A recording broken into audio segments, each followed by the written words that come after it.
Straight ahead on the Valley today, caught with a trail cam. We're learning how a murder suspect on the run for weeks was finally spotted and arrested by police. Plus, a scary situation at a Fargo motel. Police say a man was found unconscious and it may have been due to a fight. And a man is in critical condition this morning after an incident at the Motel 6 in Fargo. And Fargo police officers say they're still trying to figure out what happened. The police responded to a medical call at 7:30 last night. Witnesses on scene say they saw a fight between two men outside of that motel. A Burger King employee next door told us that he saw a man lying on the ground under a tree in the parking lot. There was 9 police officers, fire truck, ambulance. You know, I come to work every day. I'm not used to seeing a whole bunch of policemen here. Fargo police say they are still investigating what led up to this incident. We'll keep you updated throughout the morning. Make sure you have that VNL News app to get the very latest. It is now 6:49 on this Thursday morning. We want to get a check of that forecast and slightly better smoke conditions when you head out the door this morning. Yes, especially if you're east into Minnesota. Some of us are in the green category there, meaning that we've got good air quality to start this morning for once.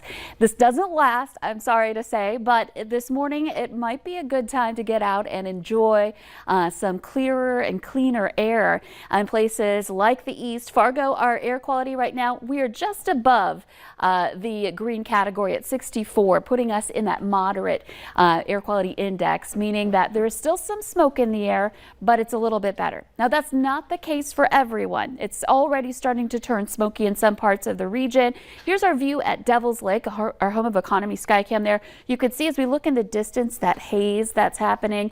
There's also a little fog in some places in the valley, but we know there's smoke dropping in into parts of northeastern North Dakota right now. And here's a look at our visibility reports. We're at 7 in Devil's Lake. Langdon's checking in at less than 2 miles for visibility. We've had a report of a smoky smell in Langdon. And in Grand Forks, we're at 4 miles. Again, Fargo's looking pretty good. Our communities to the east might be a little smoke and or fog down into the south and west as well. So our conditions, aside from that, well, we've got some sunshine this morning, some hazy sun again. Fargo's at 65, 62 in Grand Forks, Thief River Falls, and Fergus Falls, and Devil's Lake, all at 64 degrees, and at 63 in Bemidji. So not bad temperature-wise. Again, some spots a little smokier than others. And here's why. We're seeing that wind starting to turn. It's starting to turn northwesterly in some of our communities in the west. Langdon's one of those spots at a gust of 21 miles per hour. Jamestown, we're at 10.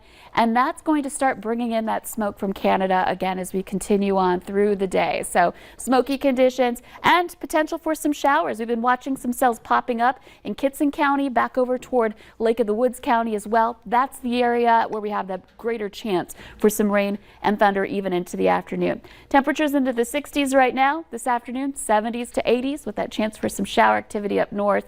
And that smoke moving in as that northwesterly flow continues here for today. So be ready for more of that. And as we were talking about this weekend, the potential for more rain. And oh, here's a pup too. This pup's ready for some rain coming up here. This is Frankie. I wanted to show you this. Almost forgot to. This is an Abercrombie waiting for some rain, and I'm hoping to get you some here as we head into the weekend. We've got chances through Saturday where there might be some severe stuff too. Okay. All right. That's Frankie so would cute. love it. That was an adorable dog. Lisa, thank you this morning. New this morning, a Moorhead native is the center of a sexual harassment investigation requested by the Minnesota Senate. Minnesota Senate Democrats are asking for an outside investigator to look into the allegations against Clay Schwartzwalter. He worked in a number of roles within the DFL, including a campaign manager and House aide. A former Senate aide said she was harassed by him from November 2019 until August of 2020. Schwartzwalter was dismissed from his job and denies doing anything wrong. Also new this morning, we have an update for you on a story that we first told you about right here on the Valley today. The Pennington County man accused of killing his wife and leading police on a nationwide manhunt was found thanks to a trail camera. Eric Reinbold was found early yesterday morning on a vacant farmyard in Red Lake County near his parents' property. Officers say they had searched that area before, but came up empty. Reinbold was wanted in connection to the murder of his wife Lisette back on July 9th. Several people have now testified in that civil trial involving the Hotel Donaldson. A lawsuit was filed surrounding the violence that happened outside of the Hodo in May of 2017, and that led to one man's death. The widow of that man and another man who was injured, they're now suing that downtown bar and restaurant. We heard that the sirens were really close, and my daughter-in-law said, we've got to see what happened. And so we peeked around the corner there, and we could see 2 people down on the sidewalk. The widow of Jamie Grant, Jennifer Grant, and Christopher Sang, they are claiming that the staff were negligent in preventing the assault that led to Sang's injuries and Grant's death. The Hodo manager previously testified that it was her and her staff's responsibility to protect customers both inside and outside the building, but also said there were no initial indications that the assailant, Darren Patterson, was a danger. The trial resumes this morning. By the end of this month, area schools, they will be back in action. And in Moorhead, a return to in-person learning plan has been approved. It calls for in-person learning 5 days a week with a normal school day and class schedule. A limited online learning experience will be offered. The plan also covers areas to ensure a safe educational environment. We have posted Moorhead's plan on our website. Go to valleynewslive.com and click on this story. Fargo Mayor Tim Mahoney says he is concerned about the Delta variant spreading, but not enough to implement another mask mandate. Mahoney points to what he calls a slight jump from 20 to 80 COVID-19 cases last weekend. The mayor says if the numbers rise to about 200 or 400, he would consider another mandate. He says he is watching numbers, but with a 60% vaccination rate, he says right now the community is doing okay. My hope is that people will use this as a wake-up call that maybe this Delta variant could be a little bit more aggressive and come after the community. We like the way things are right now. Mahoney says in order for things to continue to go back to normal, more people need to be vaccinated. Essentia Health is requiring all staff members to get their COVID-19 vaccine as part of their employment.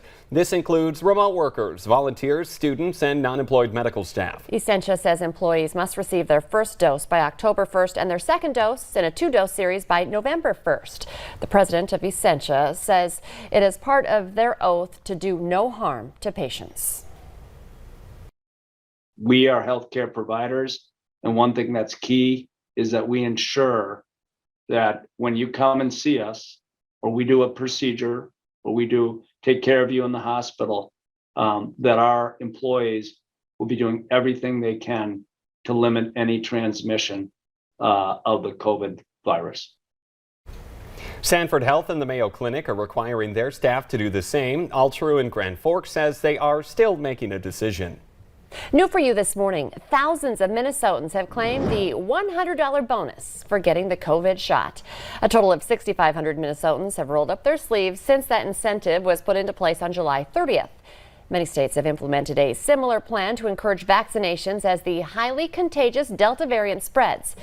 You can claim that $100 bonus until August 15th. Country fans, they can head down to Detroit Lakes over the next few days to enjoy some country music from big-time artists. Just one of them, Blake Shelton. We're also talking about Florida Georgia Line, among many more. The Valley Today's Brian Sherrod joins us live from Sioux Pass Ranch with a preview of all of the action that's going to happen this weekend. Good morning, Brian. And good morning, Jordan and Lisa. Not only a preview of what to expect, but also a beautiful diorama that we're going to be able to explain how the concert works. And I'm not alone. I'm here with Matt Bethune to just talk all about what's going on. Thank you for being here with me this morning. As we're showing this beautiful diorama of the concert, I mean, just laying it out, what should people expect when it comes to people performing like Blake Shelton this weekend? Yeah. Well, so this is for 2022, first of all. So this pit, this sunk down pit, is going to be new in 2022.